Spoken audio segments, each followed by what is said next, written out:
السلام عليكم ورحمة الله وبركاته. إن الحمد لله نحمده ونستعينه ونستغفره ونعوذ بالله من شرور أنفسنا وسيئات أعمالنا. من يهده الله فلا مضل له ومن يضلل فلا هادي له، وأشهد أن لا إله إلا الله وحده لا شريك له، وأشهد أن محمدا عبده ورسوله. يا أيها الناس اتقوا ربكم الذي خلقكم من نفس واحدة وخلق منها زوجها وبث منهما رجالا كثيرا ونساء، واتقوا الله الذي تساءلون به والأرحام إن الله كان عليكم رقيبا. يا أيها الذين آمنوا اتقوا الله حق تقاته ولا تموتن إلا وأنتم مسلمون. يا أيها الذين آمنوا اتقوا الله وقولوا قولا سديدا يصلح لكم أعمالكم ويغفر لكم ذنوبكم، ومن يطع الله ورسوله فقد فاز فوزا عظيما. أما بعد، فإن أحسن الحديث كتاب الله، وخير الهدي هدي محمد صلى الله عليه وآله وصحبه وسلم، وشر الأمور محدثاتها، فإن كل محدثة بدعة، وكل بدعة ضلالة، وكل ضلالة في النار. أيها الناس عباد الله، بعد يكم حميد الله سبحانه وتعالى na baada ya kumsalia na kumsalimu mtume wetu alayhi salatu wassalam, katika mambo ambayo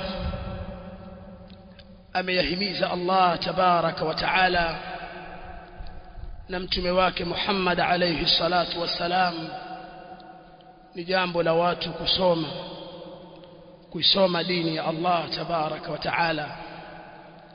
Aya ziko nyingi sana katika mlango huu na ahadith za bwana mtume sallallahu alayhi wasallam kadhalika ziko nyingi.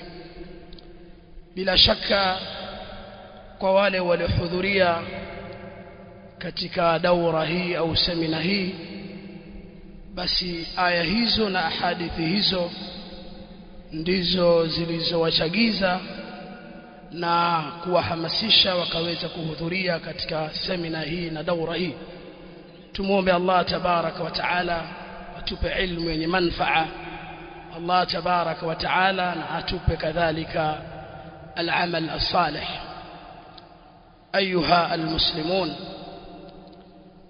khutba hii ni khutba elekezi, kwa maana mada yake ni moja katika mada zilizoekwa na wasimamizi na wanaoendesha semina hii, akiwemo shekhe wetu hafidhahullahu ta'ala. Kwa maana mada hii inawalenga hasa wale wahudhuriaji wa semina hii, wafanyakazi, wataalamu, lakini itawaenea wote waliohudhuria katika ibada hii ya Ijumaa. Na hutuba hii niliwahi kuizungumza katika mimbari hii, kwa hiyo kwa sababu ya umuhimu wa mada hii kaonekana itolewe mada hii hususan katika mnasaba wa semina hii, nayo al-Islam dinun kamil. Kwa hakika mada hii ni mada pana sana, lakini tutatoa au tutazungumza misingi muhimu ambayo itamuonyesha kila Muislamu kwamba Uislamu ni dini kamili. Ukamilifu wa kitu chochote ni kutimia katika ajza, nyanja zake zote, nawahi zote za kitu hicho. Lakini ukamilifu wa kitu ni uzuri wa kile kitu. Uislamu bila shaka ni dini iliyokamilika. Hakuna jambo lolote atakalohitajia Muislamu mwanadamu katika maisha yake ya dunia na maisha yake ya akhera isipokuwa Uislamu jambo hilo umelielezea, imma kwa kutajwa kwa nas au kwa sababu zimetajwa kanuni muhimu za msingi. Chini ya kanuni hizo basi unaweza kuchakata mambo yote yanomhusu mwanadamu katika dini yake, dunia yake. Allah tabaraka wa taala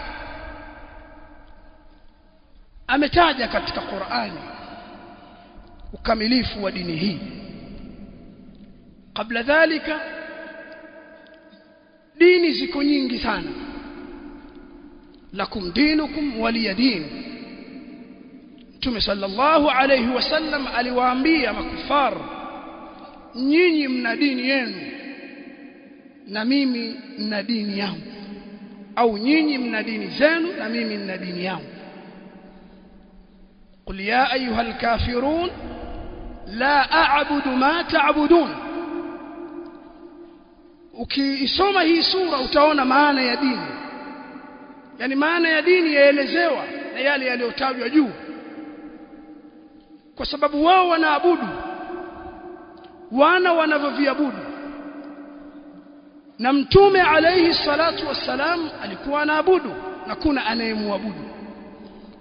Kwa hiyo wale wana utaratibu wao wa ibada, wana utaratibu unaowaongoza katika maisha yao, kuanzia kuitakidi, kuabudu na matendo yao. Kuna mambo yanawabana kulingana na masharti yanayotokana na vile wanavyoviabudu.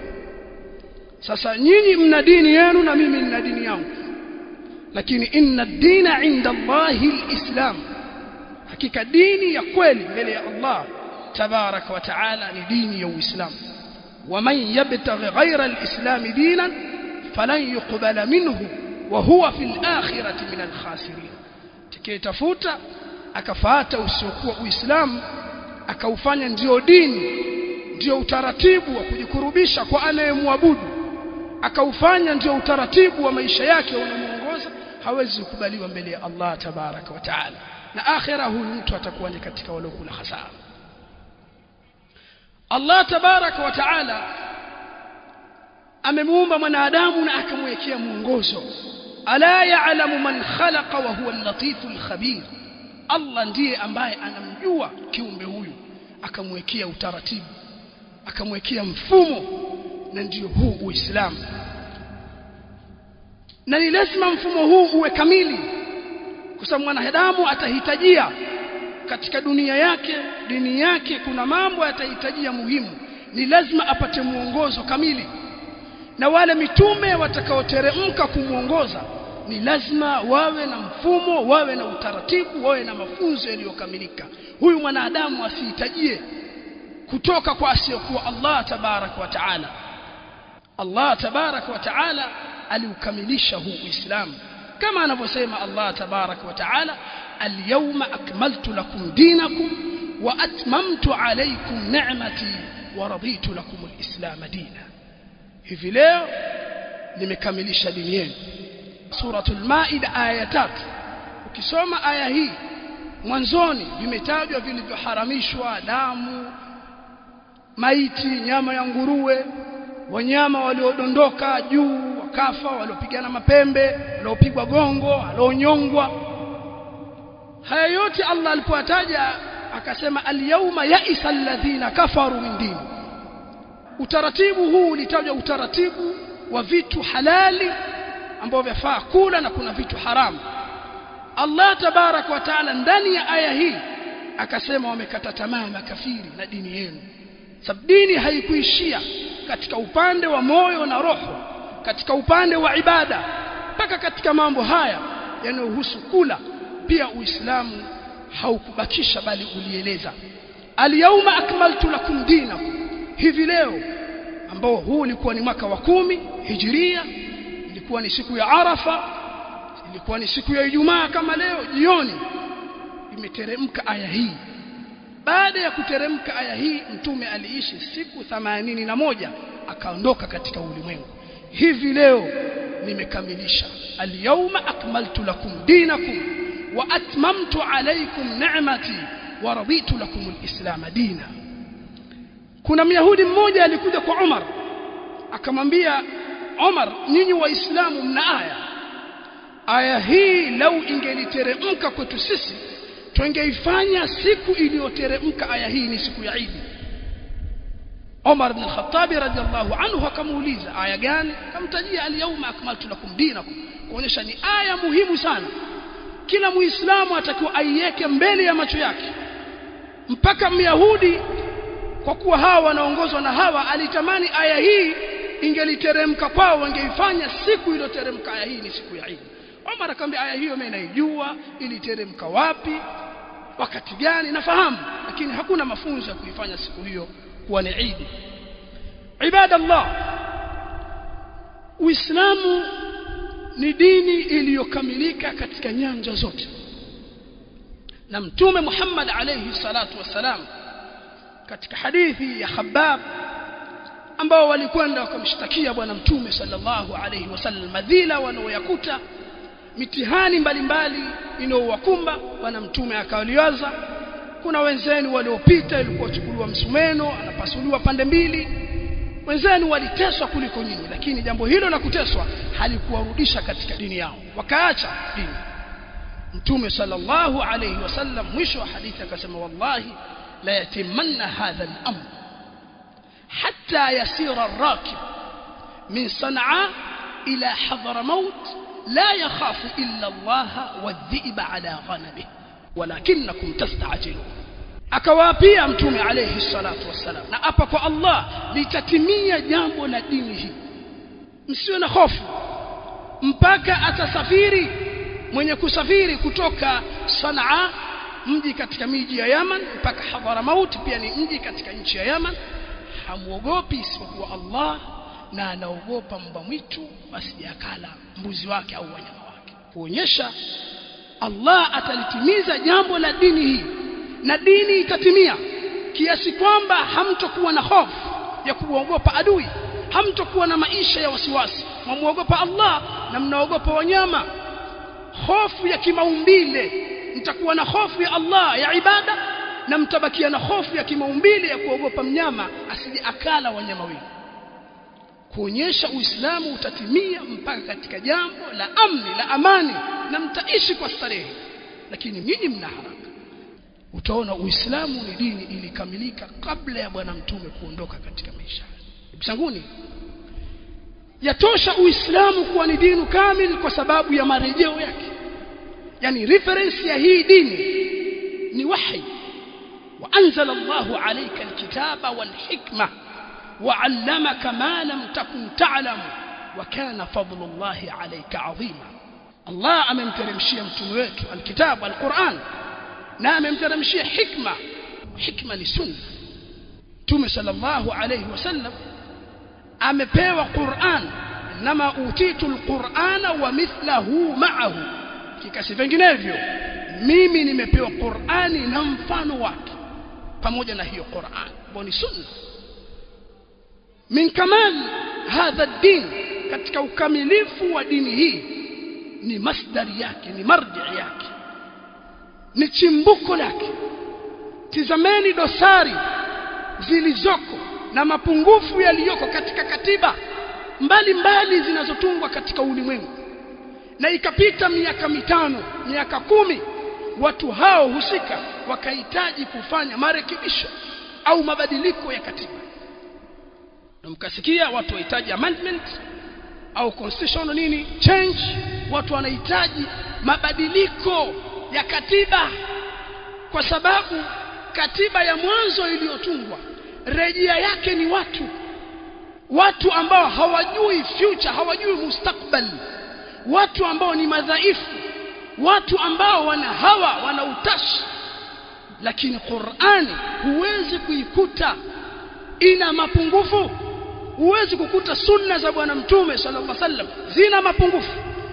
dini yetu chimbuko lake ni al-Qur'ani was Sunnah. Afala yatadabbaruna al-Qur'an walau kana min 'indi ghayri Allah lawajadu fihi ikhtilafan kathira. Allah tabarak wa taala anasema hivi, hawaizingatii Qur'ani.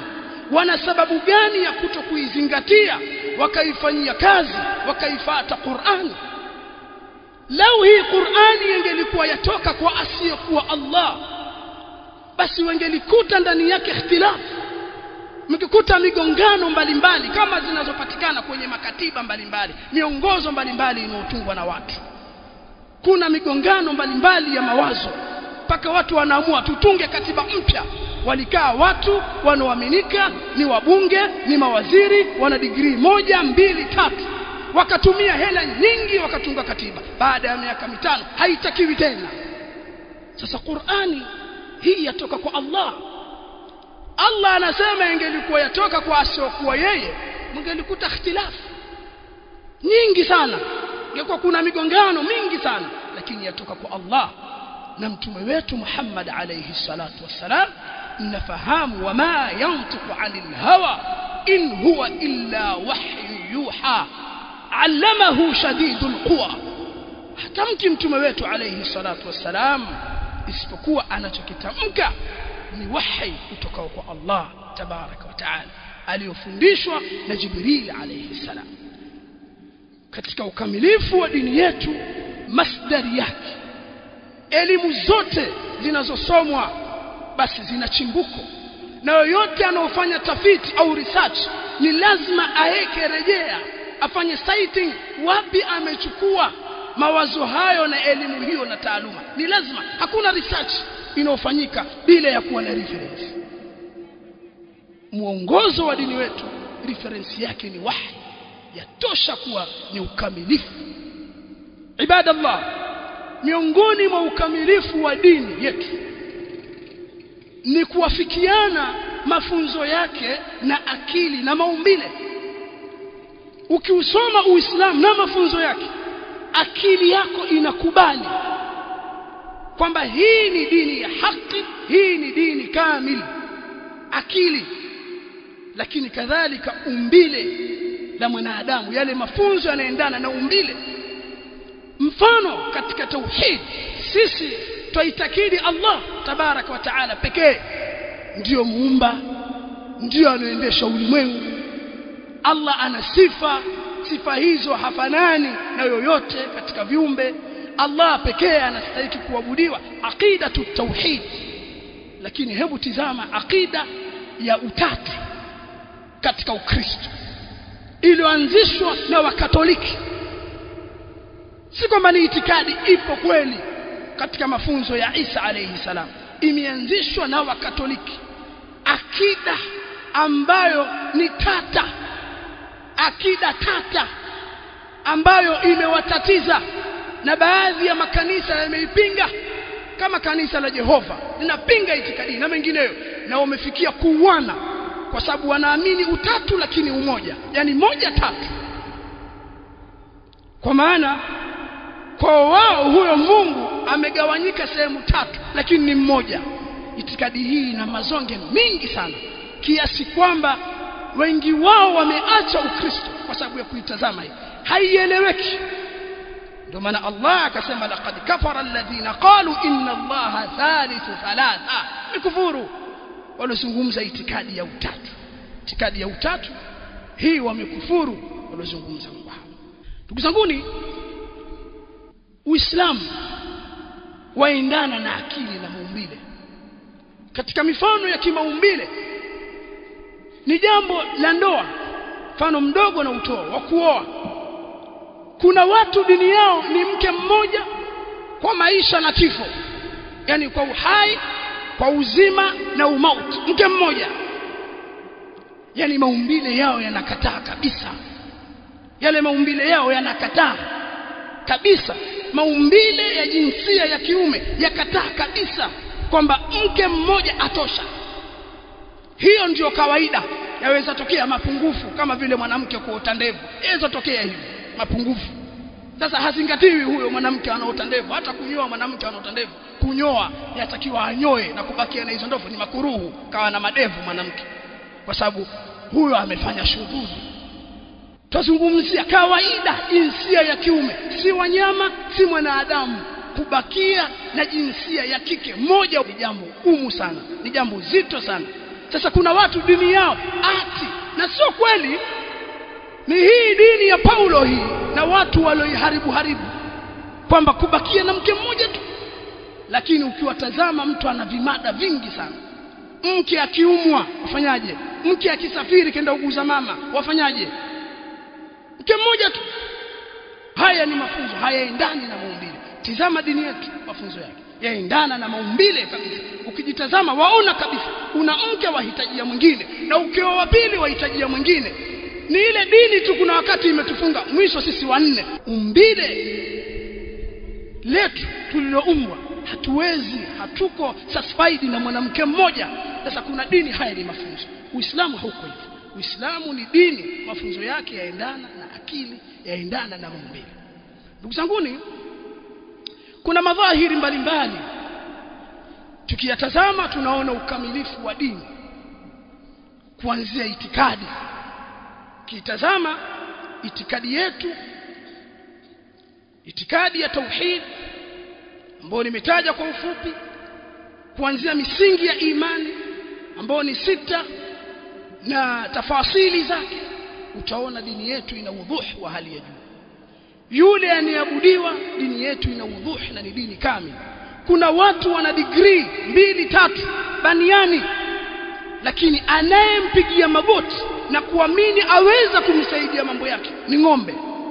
Hebu fikiria, ni ng'ombe, kiasi kwamba dukani wamkuta mtu amesomea uhasibu, ni accountant, ni mtu mtaalamu, lakini Mungu wake kamweka pembeni kijing'ombe. Na akiendesha gari akikuta msafara wa ng'ombe wavuka barabara, atasimamisha gari mpaka miungu yake ivuke. Yuko bwana mmoja ni dereva wa marodi, anasema bwana, mimi bosi wangu ni baniani, haruhusu kabisa roli lake kubebewa ng'ombe. Kuna wakati anahadithia alipata taarifa lori bwana limebebwa ng'ombe wamebebwa katika lori yako.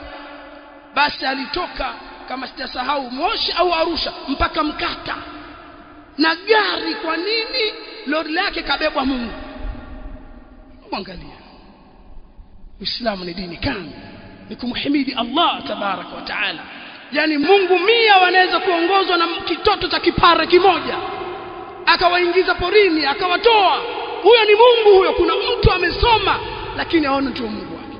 Wallahi tumhimidi Allah, tunamwabudu aliyeumba kila kitu.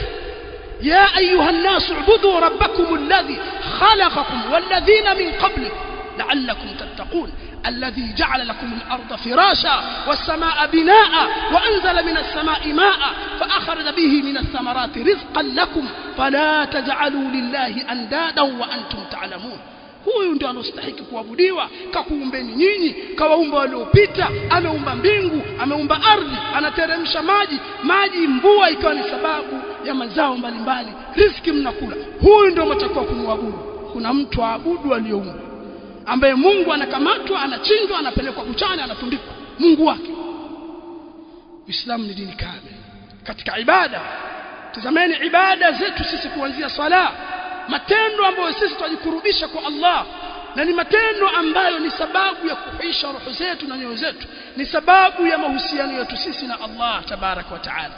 Tunaswali swala 5 kila siku, tunafunga, tuna zaka, tuna hija, tuna ibada mbalimbali tumefundishwa. Ukitazama mafunzo yake na oanisha na mafunzo mengine ya dini nyingine, utaona Uislamu ni dini kamili. Hebu tizama katika akhlaq, tabia. Dini yetu ni katika dini imetufundisha tabia, bali Mtume sallallahu alayhi wasallam anaonyesha kwamba kazi iliyomleta kabisa ni kutimiza akhlaq. Inma bu'ithtu liutammima makarim al-akhlaq, hakika si vinginevyo mimi nimeletwa kuja kutimiza, sababu watu walikuwa nazo tabia, nimeletwa kuja kutimiza tabia zilizokuwa bora. Dini yetu kitu gani haijafundisha? Salamu, mtu mzima kumheshimu, kuwahurumia watoto wadogo, waliosoma wana haki zao. Huyu ni jirani, huyu ni mtu mzima, ana mzigo, tumefundishwa umsaidie. Huyu hahitaji kupakiwa katika kipando. Yote mtume ameyataja ni sadaqa, yamehimizwa akhlaq mbalimbali. Ndugu zanguni, Uislamu umeyazungumza mambo mbalimbali ambayo leo baadhi ya watu wanadhania kama vile Uislamu umeishia msikitini. Uislamu mafunzo yake yanahusiana na mambo ya kiroho, tuna ibada. Lakini wallahi Uislamu umefundisha mambo kama ya kiuchumi. Masala ya kiuchumi yameelezwa vizuri, na hakuna mfumo bora wa uchumi kama mfumo wa Kiislamu. Na nyinyi mnajua uchumi wahusiana na mambo makuu mawili, ni namna ya kuchuma na namna ya kutumia. Ukisoma katika economics ndio hivyo, mambo ya production, distribution na consuming. Basi vitu vikuu vitatu: kuzalisha, mambo ya intaji, kuzalisha, kuzitumia resources vizuri, kwa sababu resources ni kidogo. Sasa kuzifanyia utilization ili ziweze kukidhi demand, mahitajio ya watu, ndio uchumi. Uislamu umeeleza mambo hayo vizuri kabisa. Uislamu umetuelekeza namna ya kuchuma. Tunatakiwa tuchume. Ya ayyuhalladhina amanu, enyi mlioamini, idha nudiya lis-salati min yawm al-jum'ah fas'au ila dhikrillahi wa dharul bay'. Enyi mlioamini, ikinadiwa swala siku ya Ijumaa, acheni biashara na mkimbilia kumtaja Allah tabaraka wa taala.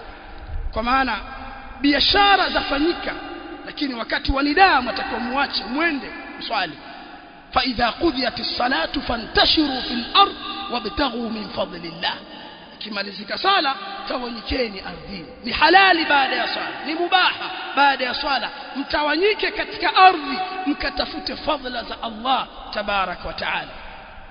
Si dini kwamba imefundisha uvivu, si dini ya kuomba tu mtu akakaa. La, tumefundishwa kutafuta fadhila za Allah.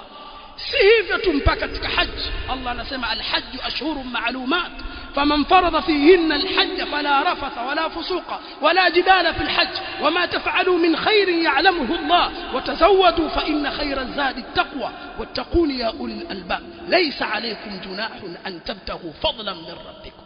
Hakuna dhambi huko mko hija, kama kuna fursa ya kufanya biashara, fursa ya kutafuta fadhila za Allah, waweza fanya, si dhambi. Tumefundishwa kuzitafuta fadhila za Allah. Huwa alladhi ja'ala lakum al-ardha dhalula famshu fi manakibiha wa kulu min rizqihi wa ilayhi an-nushur. Yeye Allah ndiye alijalia ardhi kuwa ni dhalili, ameidhalilisha kwa ajili yetu. Famshu fi manakibiha, nendeni katika arja, pembezo za ardhi, tembeni mle riziki za Allah. Maana yake nini? Utaikuta maana yake ipo tu, utakuta sahani ya pilau, ukitoka hapo kuna sahani ya pilau imewekwa njiani. Ndio hivyo. La, mkatafute riziki, mkafanye kazi, mkafanye biashara, tafute riziki. Uislamu umefundisha. Uislamu umefundisha namna ya kutumia. Tunatakiwa tuzitoe mali zetu katika njia gani za halali zilizokuwa bora, kusaidia maskini, mafukara, mayatima, wasafiri walokatikiwa na njia, kusaidia majirani, kusaidia ndugu. Aya zimekuja nyingi kabisa. Uislamu ukaharamisha mifumo isiyofaa ya biashara, kama vile riba. Wa halallahu al-bay'a wa harrama ar-riba. Allah amehalalisha biashara, ameharamisha riba. Na nyinyi mnafahamu madhara ya riba. Watu wote walioingia katika mfumo wa riba wameumia. Kama si miaka miwili, si miaka mitatu, miaka 10, 20, 40 wataanguka, na watu wameumia. Kulikuwa watu wana mabasi humo wamefilisika. Kuna watu walionekana wako hai miaka miwili mitatu wana maduka wakafilisika kwa sababu ya riba. Usiseme hawa wakina mama na hawa watu wanaochukua kwenye vijikundi vinavyotusimu mwendo kasi, kausha damu na vinginevyo. Usiseme namna wanavyohangaika. Mwisho mtu anakwenda kukopa, alianza ana kichumba, kina kitanda, kina godoro, mwisho analala chini. Wenyewe anamwaja siriamali wale wanasaidiwa. Kile alichokipewa kwamba ni capital imsaidie ajikwamue, mwisho amekwama zaidi ya vile, kauza mpaka vitu vyake. Sababu ndani yake kuna riba. Yamhaqu Allahu riba wa yurbi sadaqat wallahu la yuhibbu kulla kaffarin athim. rahim. Allah anafuta baraka yote katika riba. Kwenye riba, miamala ya riba, Allah anaondoa baraka, lakini Allah anoilea ni sadaqa. Ndugu zanguni, Uislamu umeeleza masala haya kwa upana sana. Mambo ya al-uqud, mikataba mbalimbali, masala ya sharika ambayo leo ni biashara ziko, huyu anaweka hisa, nakubaliana watu wangapi tunaanzisha biashara. Sharika ni mambo yametajwa, mambo ya mudharaba, huyu anatoa capital, yule anafanya kazi, baadaye mnagawana faida. Haya mambo yote yametajwa katika Uislamu, na mkitaka kuyaona hayo, sisi ni wajibu wetu kuisoma dini.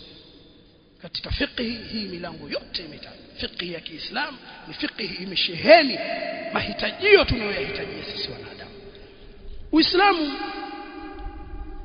vile vile mipaka yake imefika katika siasa, jambo ambalo kuna watu leo wanadhania kama vile hii demokrasi au hii siasa tunaoziona kama ndio hakuna siasa nyingine, yani ndio hatuna mbadala. La, hizi siasa zimeanzishwa na watu.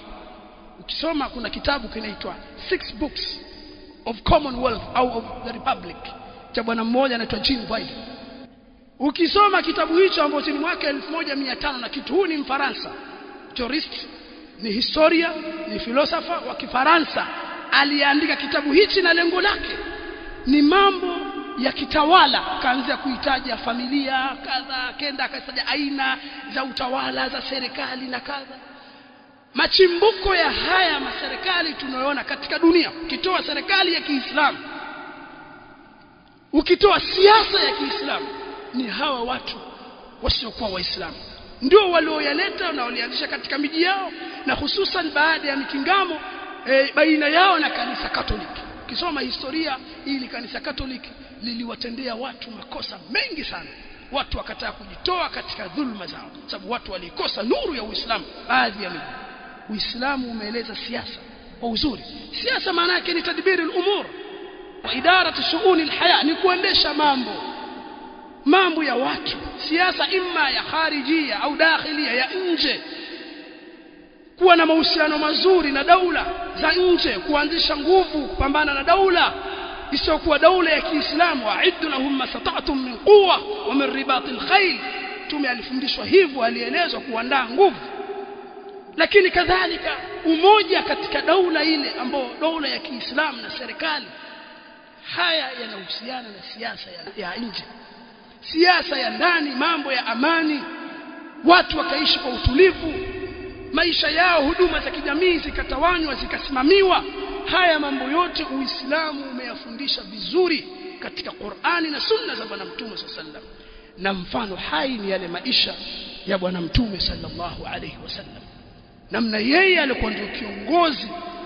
Mtume sallallahu alisimamia siasa ash-shar'iyya vizuri kabisa.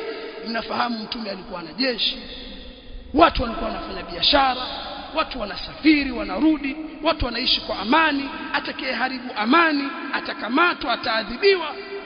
Na wajua kuna watu waliokwenda kuwaua watu katika Baitul Mal, walipatwa na maradhi, wakapewa maelekezo waende katika Baitul Mal, kuna vitu wafanye. Shukurani yao mbaya, wakawaua wale. Mtume sallallahu alituma vijana wakazi, wakakamatwa. Nini alikifanya Bwana Mtume sallallahu?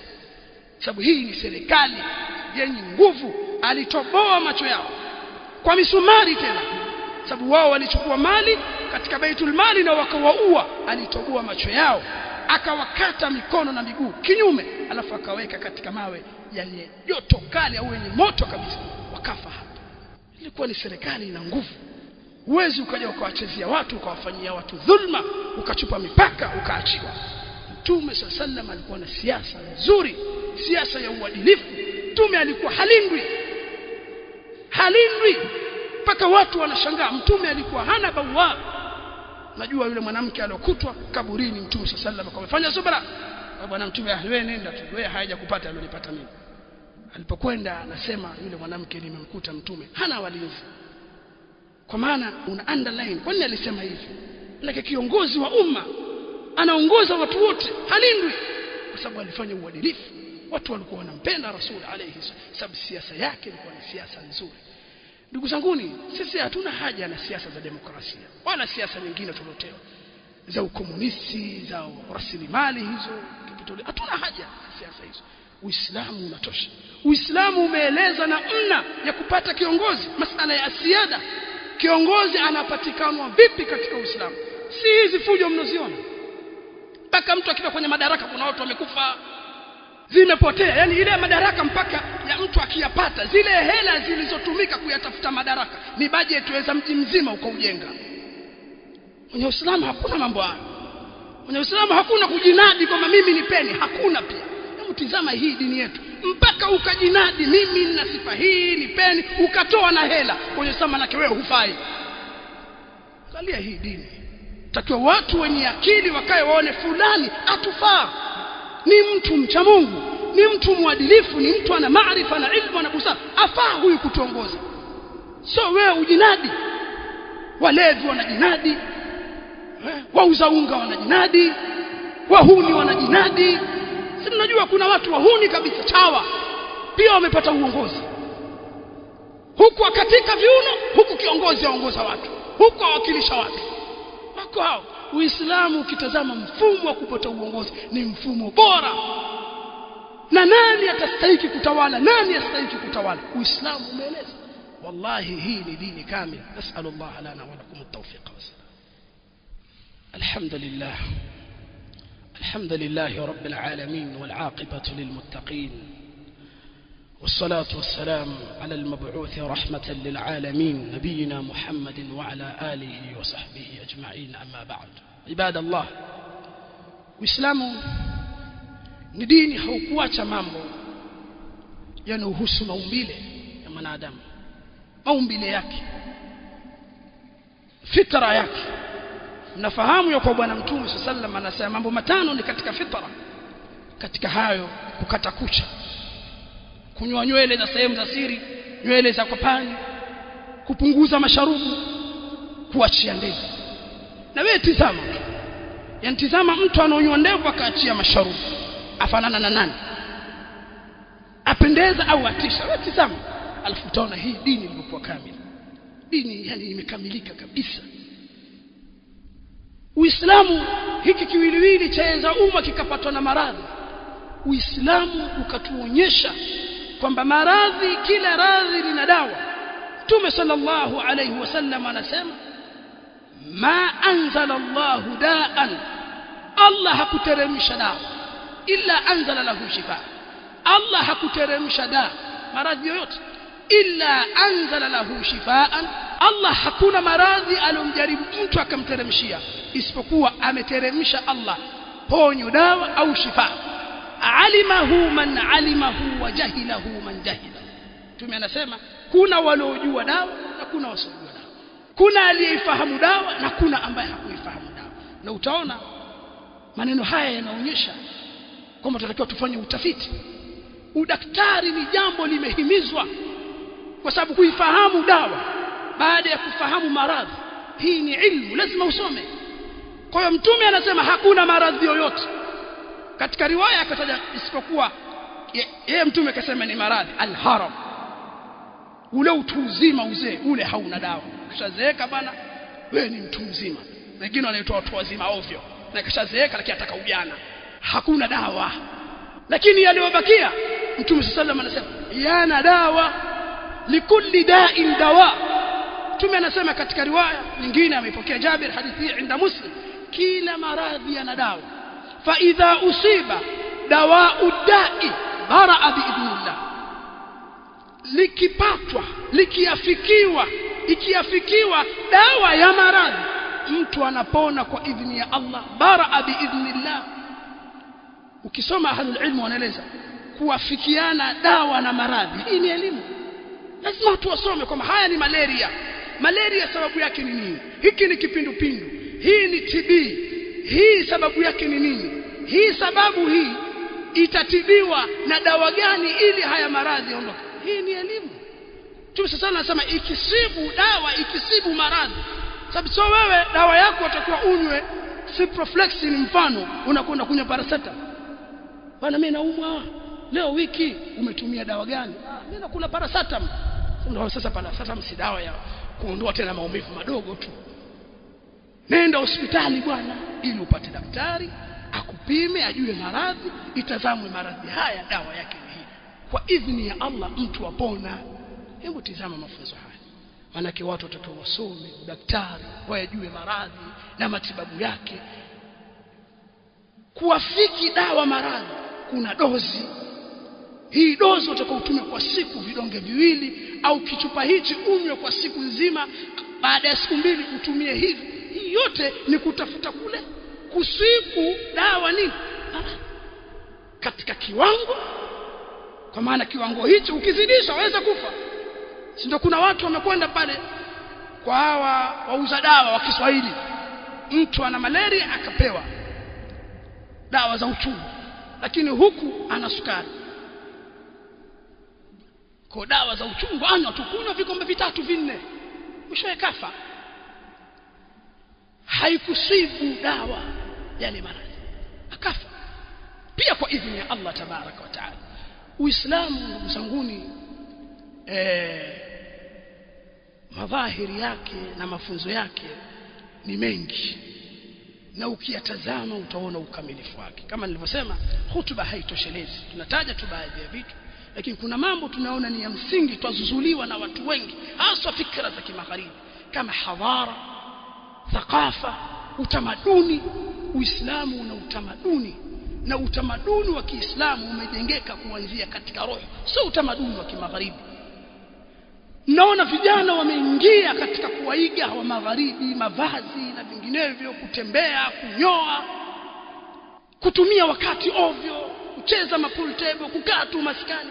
Hizi tamaduni ni tamaduni za wa magharibi. Uislamu hauna tamaduni hizi. Uislamu utamaduni yake na hadhara yake ni hadhara iliyokuwa juu sana, imekamilika. Ndugu zanguni, kuna jambo kama la mwanamke ambalo ni jambo lasemwa sana. Mwanamke, empowerment of women au women empowerment. Mwanamke anaweza, tusomeshwa, watu wanasomeshwa. Tizameni athari ya mwanamke kutoka katika nyumba. Nyinyi mnajua, nyinyi wataalamu mnajua maofisini. Tizameni athari mbaya ya mwanamke kutoka. Mwanamke huyu asili yake mafunzo ya Uislamu ni kubakia nyumbani, na mapambano ya nje ni mapambano ya wanaume. Mtume sallallahu alihukumu hivyo kwa Ali na Fatima, akamwambia Fatima, kazi za nje ni za Ali na kazi za ndani ni zako. Na Mtume akamuelekeza kuna mambo ayafanye kila usiku, kuna maneno yaseme yatamsaidia kuondoa uchovu wa kazi zile za ndani. Kwa hiyo watu wakazuzuliwa, mwanamke ameonewa, kuna tahriru almar'a, kuna Uislamu ndio dini iliyomweka mwanamke katika nafasi bora kabisa, na mwanamke akawa anatumikiwa na wanaume. Yatosha kuwa mwanamke anatumikiwa na wanaume. Hivi mwanamke aliyosoma Uislamu akijua kwamba yeye anatumikiwa, yani kwa lugha nyingine sisi kama vile houseboy wao, yeye yuko nyumbani, wanaume tuhangaika, tualeta chakula, ahitaji mafuta, ahitaji lotion, analetewa, nyumba ya kupanga kadha, ima baba, ima kaka, ima baba mdogo, ima mume, ima mtoto wa kiume anasimamia ndugu zake au mama. Wanaume ndio wanahangaika. Wallahi lau ulimwengu wangeliyafahamu mafunzo haya, wanawake wakabakia manyumbani, sisi tukavamia maeneo ya kazi, sisi tukaanza tunachuma, tunawasimamia wanawake, tungeishi maisha bora sana. Na ukitaka kuyaona hayo, tizama mifano katika yale majumba yetu sisi na maisha yetu sisi, ambo kwa kiasi inawezekana sio 100% tuweza kuwasimamia wake zetu. Akakaa nyumbani ukamletea, akatoka kwa mipaka, nenda hapa hapa usende, hiki sina hiki ninacho. Tunaona yale maisha tunaoishi. Nyewe wengine ndio mnaoambiwa wanaume suruali, wanaume suruali, msotaka wanawake magolkipa. Yani kuna mwanaume anasema yeye hataki mwanamke goalkeeper wa kuletewa. Sasa kama ni lugha hiyo, basi kwambia asili ya mwanamke goalkeeper kwa lugha hiyo yako. Sasa kama utaka goalkeeper utapata beki kwa kupiga tackling za kuvunja miguu, na ndio mna mabeki maishi na mafuadi wanavamia kwa sababu mmekataa. Ndugu zanguni, Uislamu haukutuacha. Kuna mambo ya huria, uhuru, kwamba dini nyingine zinaonekana ni dini zina uhuru. Uislamu maisha yake magumu, kubanwa. La, hakuna huria almutlaqa katika Uislamu. Hakuna uhuru ulioachiwa. Uislamu una uhuru lakini muqayyada, sheria kabisa. na uhuru wa Kiislamu ndio uhuru uliokuwa bora. Uabudu sio uabudu tu. Kule kuna freedom of worship, yote waweza kuabudu. La, watakiwa uabudu huyu ambaye ni Allah pekee.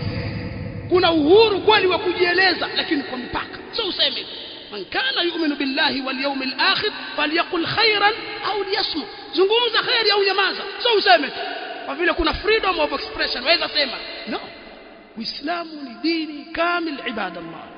Na nimesema mambo ni mengi, siwezi kuyamaliza, yako mengi sana, lakini yatosha haya kuashiria. Itakuwa tena sio khutba, mwisho itakuwa ni muhadhara. Tumuombe Allah tabarak wa taala atuwafikishe sote sisi kuisoma hii dini. Haya yote tunayoyaona na mengineyo ambayo hatukuyataja tutayajua sisi kwa kuisoma dini hii ya Uislamu, tena kuisoma kutoka kwa walimu sahihi. Kama hivi ambavyo haya tunayoyaona na yanayofanyika, hivi ndio atakiwa yawe maisha yetu. Tusome dini kwa ujumla. Dini hii imejengwa juu ya masalih yote, kuyaleta na kuyakamilisha masalih, na dini hii imejengwa juu ya kuyaondoa mafasid yote. Dini hii imejengwa juu ya akhlaqi na mambo mema. Uislamu ni dini kamil, Uislamu ni dini shamil, kila kitu kama anavyosema Allah tabarak wa taala, wanazzalna alayka alkitaba tibyanan likulli shay'in wa huda wa rahmatan wa bushra lilmuslimin. Muhammad wetu tumekuteremshia kitabu tibyanan likulli shay'in. Qur'ani hii inabainisha kila kitu. Nafahamu wanafunzi pana kullu, na kullu imeadhifishwa katika nakira, na kullu ikiadhifishwa katika nakira katika kazi zake inachukua afradi zote ala wajhi shumuli wa tafsil, ala wajhi shumuli wa tafsil, kila kitu. Wa kullu shay'in fassalnahu tafsila, kila kitu Allah amekifafanua. Sisi tutakiwa tusome alima man alima wa jahila man jahila. Rabbana atina fid dunya hasana wa fil akhirati hasana wa qina adhaban nar. Wa sallallahu ala nabiyyina Muhammad.